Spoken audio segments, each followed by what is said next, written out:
Frenchman, arriving in London, finds changes in philosophy as in other matters. He left a universe that was filled. He discovers the void. In Paris, they imagine a universe composed of vortices of subtle matter. In London, none of this. We think it is the pressure of the moon that causes the fluctuation of the tides. The English believe that the ocean gravitates towards the moon, so that when you think the moon should produce a high tide, these gentlemen believe you should see a low tide, which, alas, cannot be verified, because to do so would one have to examine the moon and the tides at the moment of creation.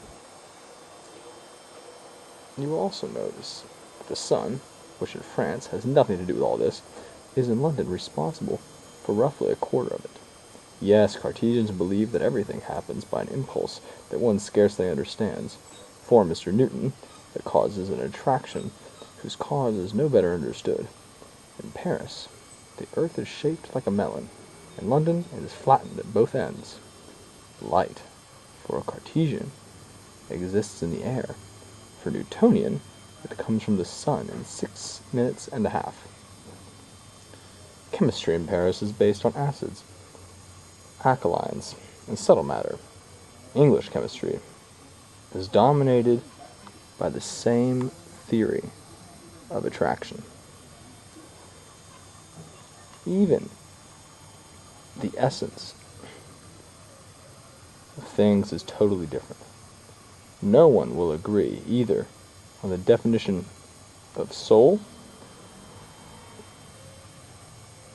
or that of matter. Descartes assures us that the soul is the same thing as thought, and Locke quite adequately proves the opposite. Descartes insists the extension alone is the essence of matter. Newton adds solidarity to this. These are dreadful contradictions. This famous Newton, who destroyed the Cartesian system, died this month of March last year, in 1727. He lived honored by his compatriots, and was buried like a king, who had done his subjects much good. Here his works are read avidly, and the eulogy delivered by M. de Fontenelle in the Academy of Sciences has been translated to English. In England, they expect that Mr. Fontenelle's pronouncement will provide a solemn assertion of the superiority of English philosophy. But when they saw that he compared Descartes to Newton, the whole Royal Society of London rose up in arms. Far from accepting this judgment, they criticized the speech. Indeed, several members, mostly not philosophical, were shocked by this comparison, because Descartes was French. One must acknowledge that these two great men were very different in their conduct, their fortunes, and their philosophy. Descartes was born with a lively, strong imagination, which made him a man as singular as his private life, as he was in his manner of reasoning. This imagination could not be disguised, even in his philosophical works, wherein there are ingenious and brilliant comparisons at every turn. Nature had almost made him a poet, and in fact he did compose an entertainment in verse for the Queen of Sweden, to which, to protect his honor, has not been printed.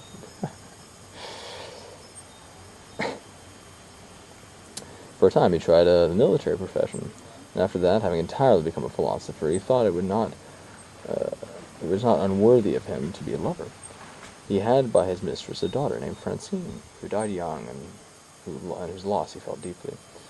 And thus he experienced all of human life. He thought for a long while that to philosophize freely, he had to fly from mankind, and especially from his country. He was right. The men of his time knew too little to enlighten him, and were best able to only harm him. He left France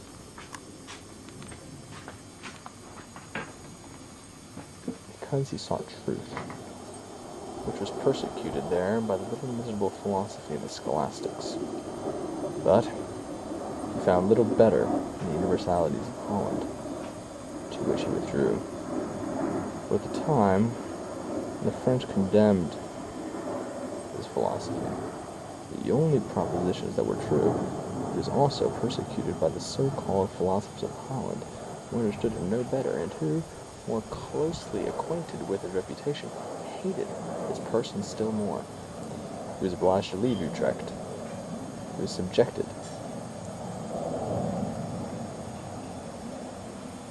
to the accusations of atheism.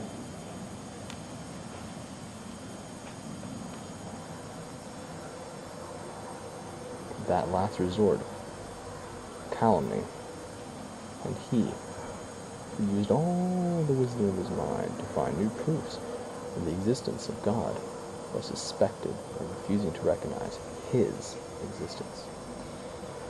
So many persecutions presuppose great merit and a dazzling reputation. Indeed, he had both. Reason was to some extent able to break through the fog of scholasticism and the prejudices of popular opinion and to enter the world. Descartes' name made such a stir that the French wanted to entice him back with rewards. They promised a pension, 1,000 crowns. He came with an expectation. He himself paid for his commission, which in those days was for sale, but did not receive the pension and returned to northern Holland to philosophize in solitude at the same time that the great Galileo, at the age of 80, languished in the prison of the Inquisition for having demonstrated the Earth's movement. Surrounded by scholars who were his enemies, in the hands of a physician who hated him, he died a premature death caused by an unhealthy life. The life of Lord Newton was completely different. He lived for 85 years, tranquil, happy, and honored by his country. His great good fortune was to have been born in a free country, in a time when scholastic foolishness had been banished and reason alone was cultivated, so the world could not but be his student rather than his enemy. One extraordinary contrast between himself and Descartes is that in the course of his long life, he felt neither passion nor weakness. He had never been intimate with a woman, which was confirmed by the doctor and the surgeon in whose arms he died. One might admire this Newton, but one ought not to approach Descartes. Public opinion in England about these two philosophers asserts that the former was a dreamer and the other a sage.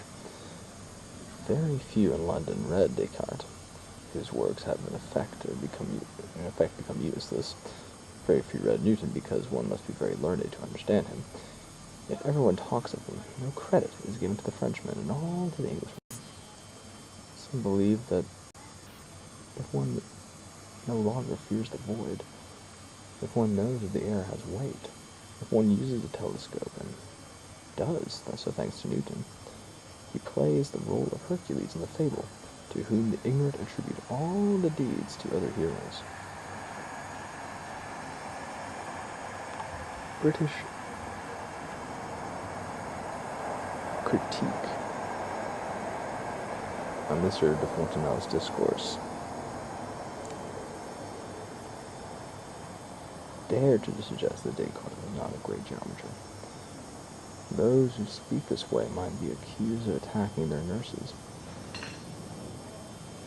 From the point at which he found geometry to the point at which he left it, Descartes traveled as far as Newton did after him. He is the first who found a way to formulate algebraic equations to describe curves. His geometry, which today is universally known, was in this time so profound that no proceeds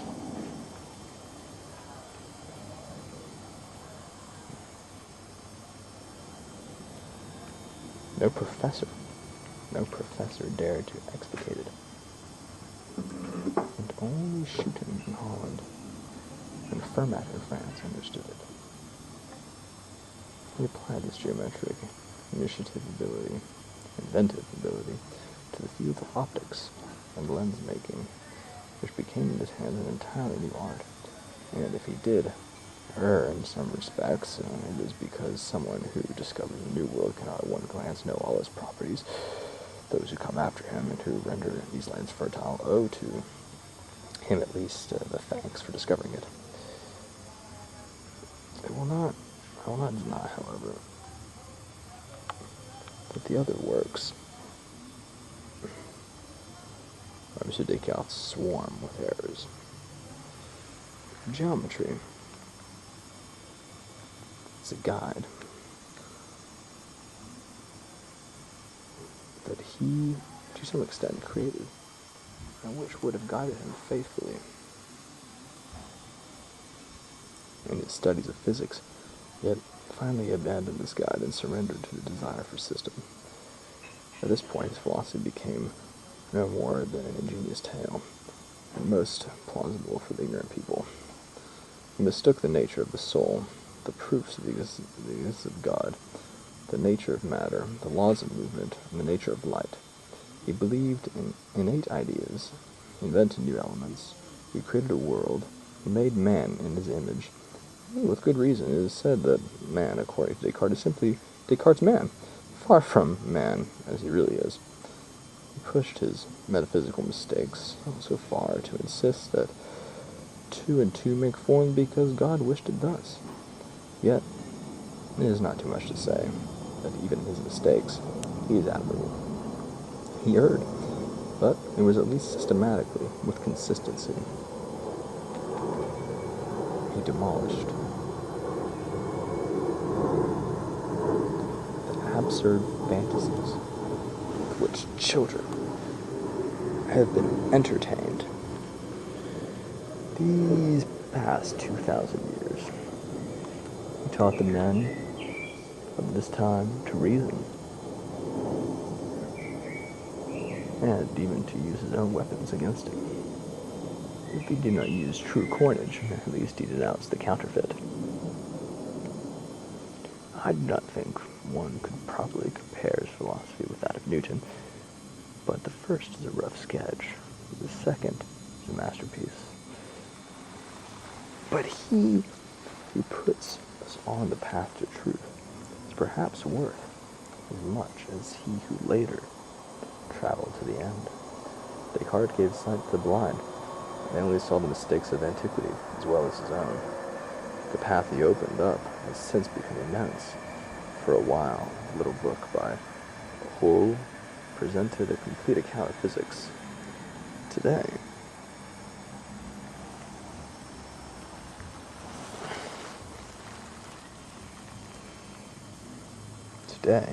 all the collected works of the European academies are not even the beginning of systematic thinking, efforts to fathom the abyss revealed that it is infinitely deep.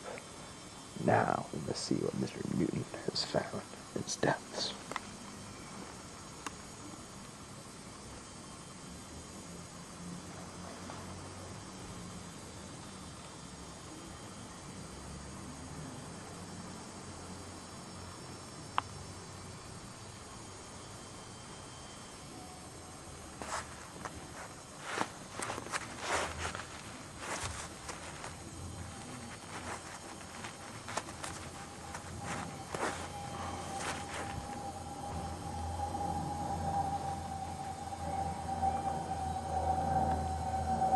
The discoveries of Lord Newton, which gave him universal fame, concern the system of the world, light, the infinite in geometry, and finally, the chronology of the world, with which he entertained himself as relaxation.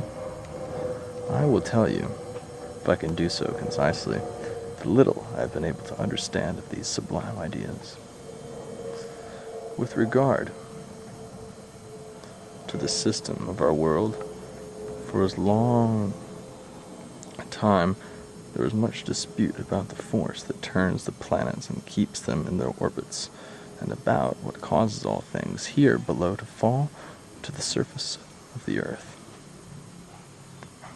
Descartes' system explained and much changed since his day.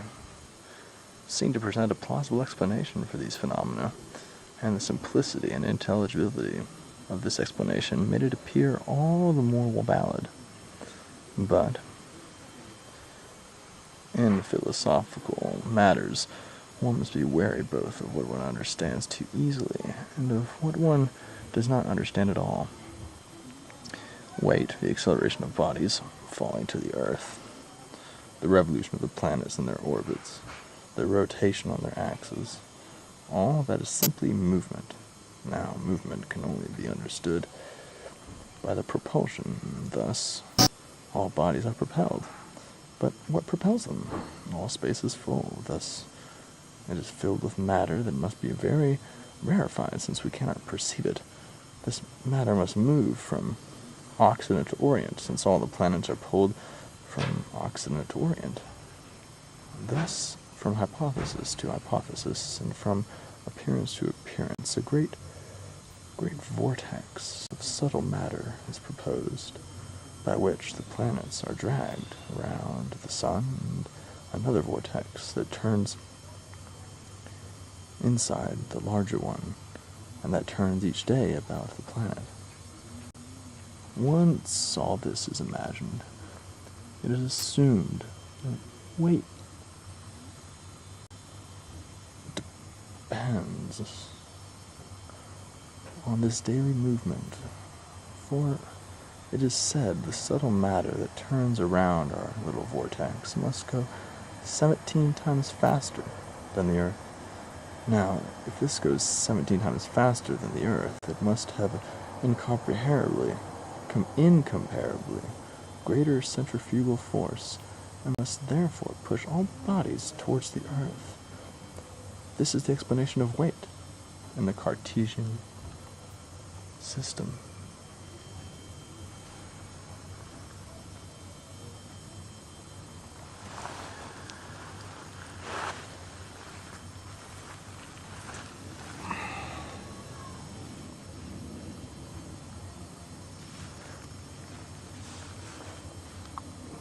But before calculating this centrifugal force and the speed of this subtle matter, it was necessary to be sure that it exists. And even where it were to exist, it has nonetheless been proven that this cannot be the cause of weight. Mr. Newton seems to have completely destroyed all these large and small vortices, both the one that carries the planets around the sun and which makes each planet revolve on its axis. First, with respect to the Earth and its supposed smaller vortex, it has been demonstrated that it must lose its movement little by little. It has been demonstrated that if the Earth swims in some fluid, this fluid must have the same density as the Earth, and that if this fluid is of the same density, all things that we move must suffer enormous resistance. That is, one would need a lever as large as the Earth to lift a single pound. Second, the greater vortices are even more illusionary. It is impossible to make them consistent with Kepler's laws. The validity has been demonstrated.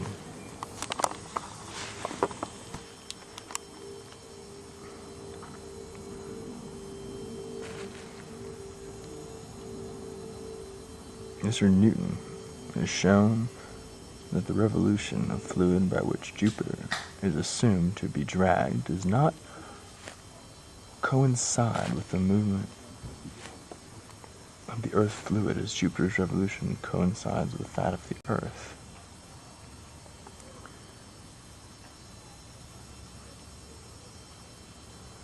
He proves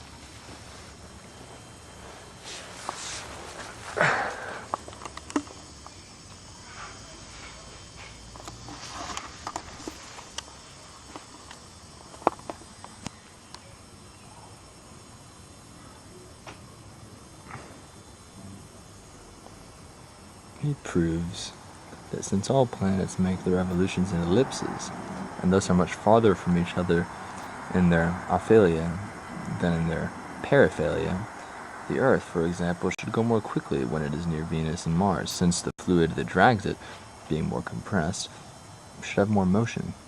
Yet, it is at this time that the Earth moves the slowest. He proves that there is no celestial matter that moves from Occident to Orient, since at times comets cross these spaces from Orient to Occident, and sometimes from North to South. And to cut through all the difficulties still further, if that were possible, he proves, or at least argues strongly on the basis of experiments, that Plenum in the universe is impossible, and returns to the void that Aristotle and Descartes had banished.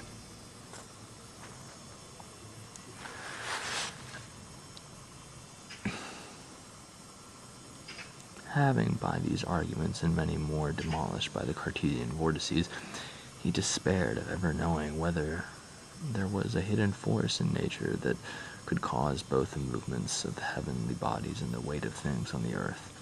And in 1666, he withdrew to the countryside near Cambridge, walking one day in his garden, and seeing a fruit falling from a tree, he fell to a profound meditation on this question of weight, and the cause of which philosophers had so strongly sought in vain, and whose mysteries nature or ordinary men never suspected. He said to himself, from whatever height in our hemisphere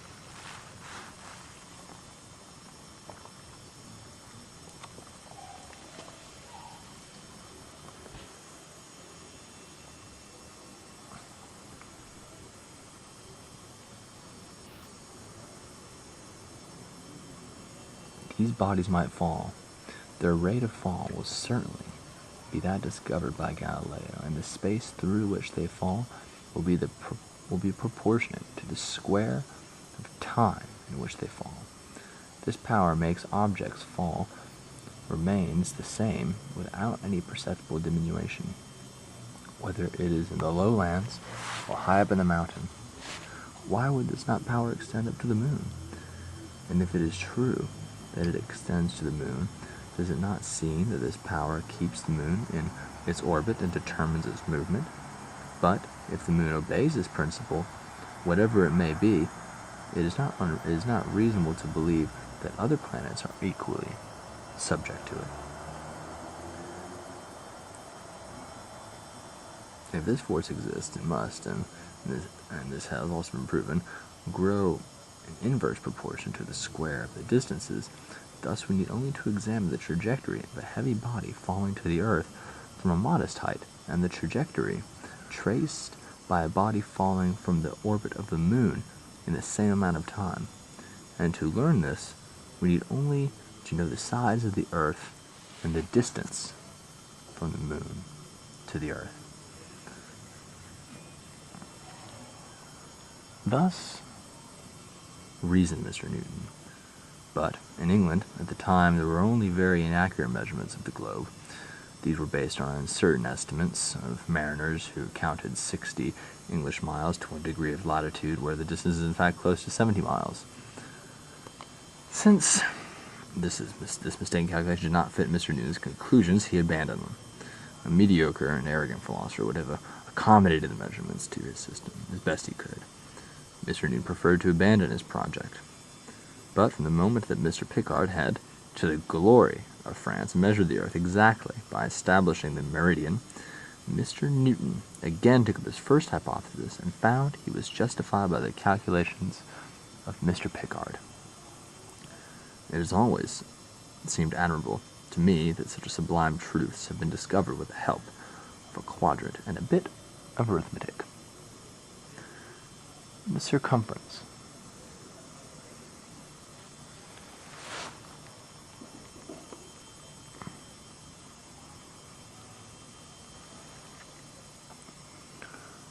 The circumference of the Earth is 123,249,600 Parisian feet.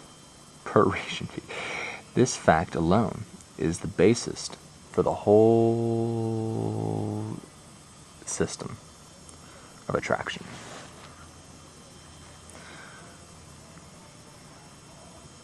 We know the circumference of the Earth. We know the circumference of the orbit of the Moon and the diameter of this orbit.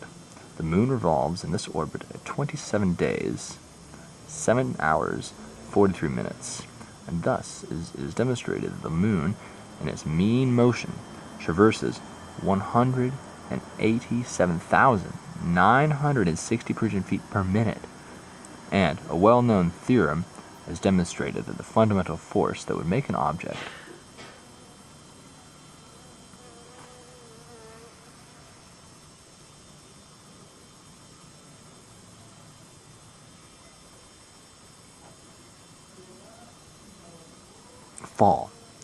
fall from the height of the Moon would make it fall only 15 Parisian feet in the first minute. Now, if it is true that bodies have weight, fall, and attract each other in inverse proportion to the squares of the distances, and the same force operates the same way throughout all nature, it is clear that since the Earth is 60 half diameters from the Moon, a heavy body must fall to the Earth 15 feet in the first second and 54,000 feet in the first minute. Now, it is true that a heavy body, in fact, falls 15 feet in the first second and covers in the first minute 54,000 feet, which is the square of 60 multiplied by 15. Thus, the weight of the bodies is in inverse proportion to the squares of the distance, and thus the same force accounts for weight on Earth and the stability of the Moon in its orbit.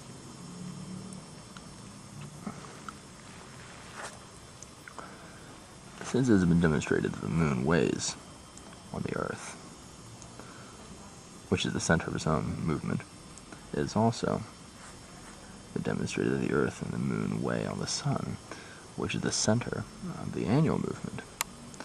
The other planets must be subject to this general law, and if this law exists, these planets must follow the laws discovered by Kepler. All these laws and all these relations are in fact maintained by the planets with the greatest precision. Thus the force of gravity attracts all the planets towards the Sun, as it does for our own globe. Finally, the reaction of each body, being proportionate to its action, is then certain that the Earth attracts and is attracted by the Moon, and that the Sun attracts and is attracted by both, that each satellite of Saturn attracts and is attracted by the other four, and that all the five attract and are attracted by Saturn. That the same is true for Jupiter, and all these globes are drawn to and upon the Sun. This power of gravity operates in the proportion to the matter that each body contains.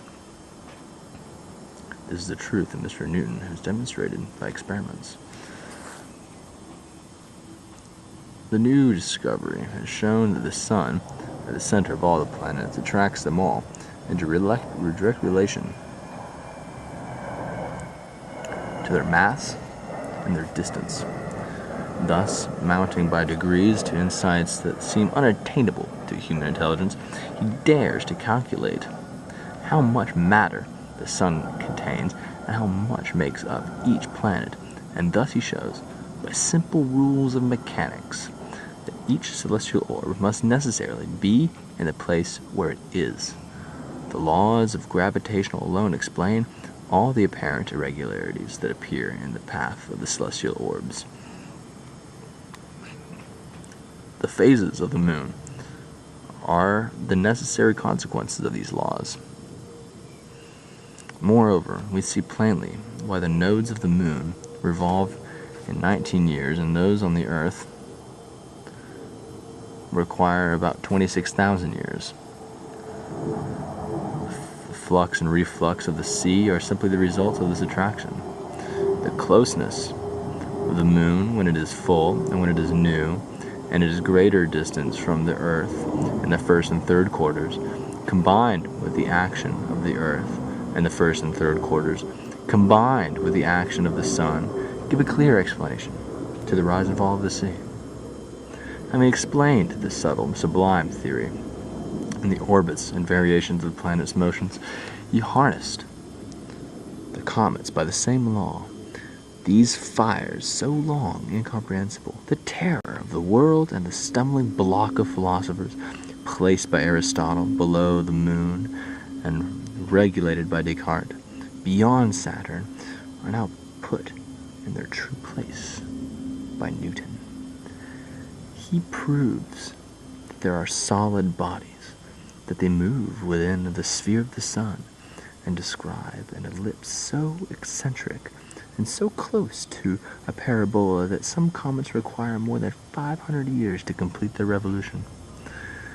Mr. M. Halley believes that the comet of 1680 is the same one that appeared in the first time of Julius Caesar.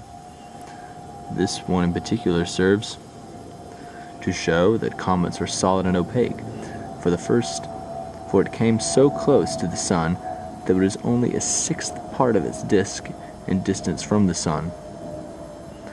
Therefore, it must have been heated to a temperature 2,000 times greater than the hottest iron. It would have been dissolved and burnt up in a very little time had it not been a solid body. It was then becoming fashionable to determine the trajectory of comets.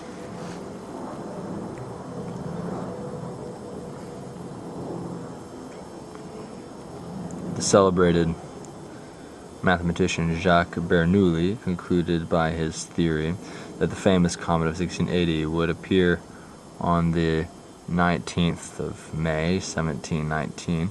Not only one European astronomer went to bed on the night of the 17th of May, but the famous comet did not appear. It would have been more apt, if not more, indeed more accurate, to allow it 575 years in which to return, had English geometer named Winston, Crackbrain as well as a geometer, seriously affirmed that at the moment of the Great Flood, there had been a comet that had inundated our globe. He was unjustly astonished when people mocked him. The ancient world thought more or less as Winston did, and believed that comets were always the herald of some great misfortune to befall the earth. Newton, on the other hand, suspected that comets were benign, that the fumes that came from them helped to revive those planets, that in their orbits soaked up all those particles the sun detached from the comet. This notion is at last more probable than the other. Nor is this all. If the gravitational force, this attraction, operates on all the celestial bodies, it doubtless works on all the parts of these bodies. For, if bodies attract one another in proportion to their masses, it can only be because of the total of their individual parts. And if this power is lodged within the whole, it is doubtless in the half, in the quarter, in the eighth part, and so to infinity. Moreover, if this force were not equally distributed throughout, there would always be some parts of the world that exert greater gravitational forces than others, which does not occur. Thus, the force really exists in all matter and in the smallest particle of matter.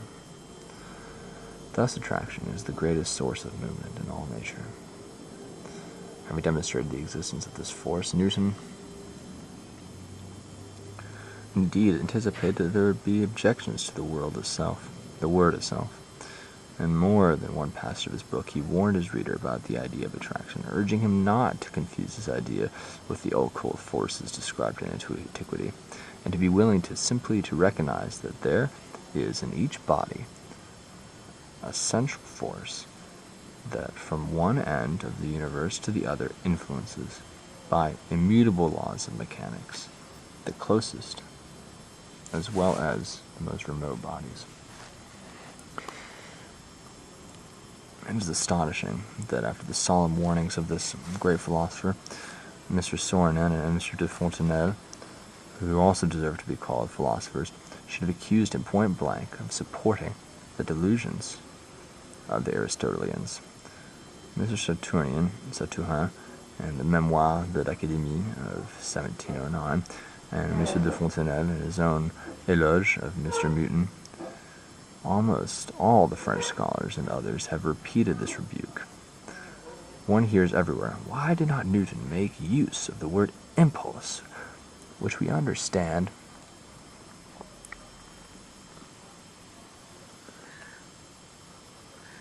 so clearly, rather than this word attraction, which we do not understand? Newton could have answered this critics thus. Firstly, you understand the word impulse no better than you understand the word attraction, and if you cannot imagine why a body moves towards the center of another mass, neither can you understand by what means one body pushes another. Secondly, I could not accept impulse for this. For to do this, I would have known for certain that the celestial matter, in fact,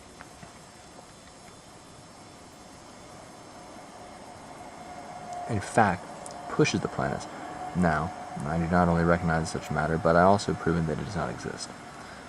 Third, I only use the word attraction to express an effect that I observed in nature, a certain and indisputable effect of an unknown principle, a quality inherent in matter, the cause of which others more adept than I may perhaps discover. What then have you taught us? They insist once again. And why do so many calculations you tell us about something you yourself do not understand? I have taught you, Mr. New might conclude, that the mechanics of this central force gives weight to objects in proportion to their masses, that this central force alone moves the planets and the comets in their evident relations. I have demonstrated that there cannot be any other cause of weight and movement in celestial bodies, for, since heavy bodies fall to the earth according to the obvious effects of the central force, and the planets continue in their orbits according to these same effects, if there were yet another force that works on all of these bodies that would increase their speed or direction,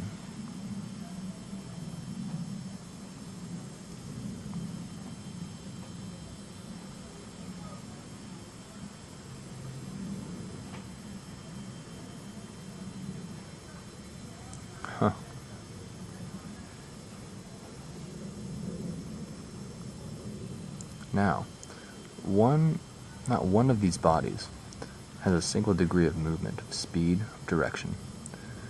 It cannot be proved to be in the effect of this central force. Thus, it is impossible that there be any other. Let me now allow Mr. Newton to speak for another moment. Would it not be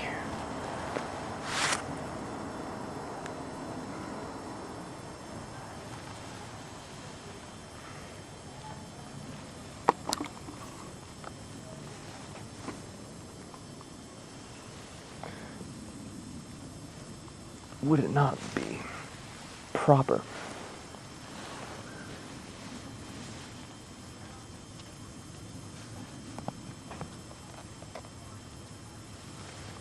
for him to say, I'm a different person, I'm in a different position from the ancients? They saw, let us say, water raised by pumps and said, water rises because that is horror of the void.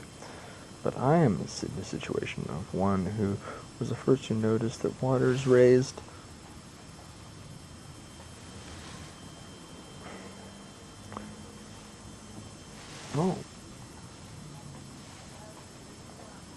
raised by the pumps, and who leaves it to others to explain the cause of this effect. The anatomist who first said that the arm moves because muscles contract taught men an incontestable truth, that one would be less obliged to him because he did not know why the muscles contract. The cause of air pressure is unknown, but the one who discovered this pressure did a great service to physics. The force that I discovered is more hidden and more universal. Thus I should be the more thanked. I have discovered a new property of matter, one of the Creator's secrets. I have calculated it and demonstrated its effects. I should be tormented because of the name I give it. One might accuse the vortices of being occult, since no one has proven their existence. Attraction, on the other hand, is something real, since we have demonstrated its effects, calculated its proportions. The cause of this lies hidden in God's bosom.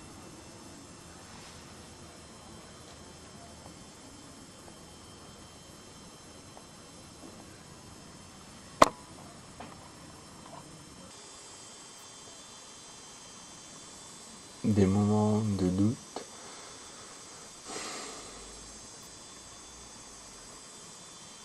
de quoi faire, de relaxer, du sans penser, de se laisser emporter par la vague du temps. C'est facile, mais c'est quelque chose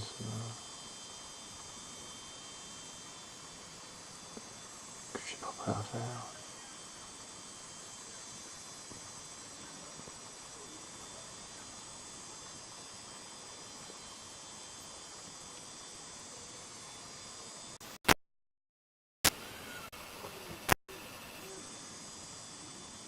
J'attends que l'univers me change. Et peut-être faut que je prends ça et je change moi-même. Mais jusqu'à quoi?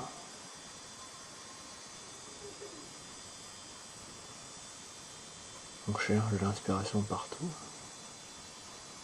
On trouve ça sur l'écran, on trouve ça dans des gens. Toujours dans des gens.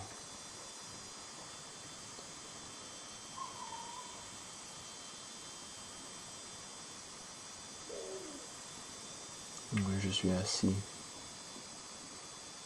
Mais ma tête, elle est loin de mes pieds.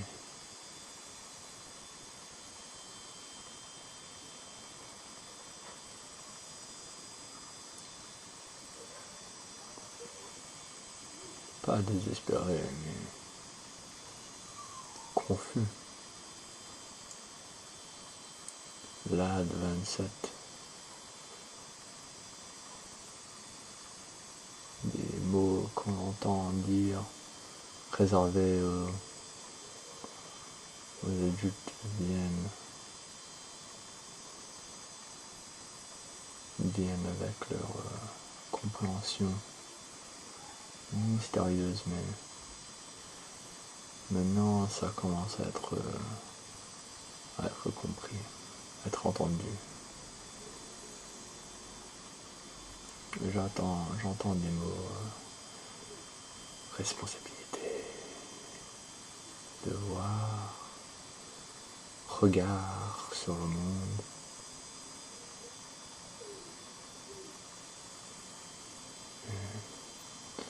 Le monde bouge sans moi.